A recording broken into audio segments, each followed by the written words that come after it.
পবিত্র কোরআন শরীফে ১১৪টি সূরা আছে। প্রতিটি সূরার আছে স্পেশাল কিছু বৈশিষ্ট্য। নিচে এমন একটি সূরার বর্ণনা দেওয়া হলো যার ফলিত অপরিসীম। আবু সুলাইমান দারানী বলেন, যে ব্যক্তি আল্লাহর কাছে কোনো প্রার্থনা করতে চান তার উচিত প্রথম দারুদ পাঠ করা এবং দারুদ দ্বারা দোয়া শেষ করা, কেননা আল্লাহ উভয় দরুদ কবুল করেন। রাসূল করিম সাল্লাল্লাহু আলাইহি ওয়াসাল্লাম বলেছেন, যখন তোমরা আল্লাহর নিকট চাও তখন আমার প্রতি দরুদ পাঠ করো।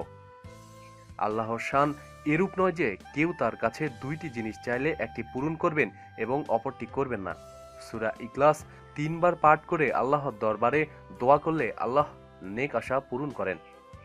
যে ব্যক্তি দৈনিক এশার নামাজের পর এই পাক নামটি ইয়াহ জাহিরু ১০০ বার করে পাঠ করে তার মনের সকল নেক বাসনা পূর্ণ হয়। আমিন। সাথেই থাকুন এবং সাবস্ক্রাইব করুন। ধন্যবাদ।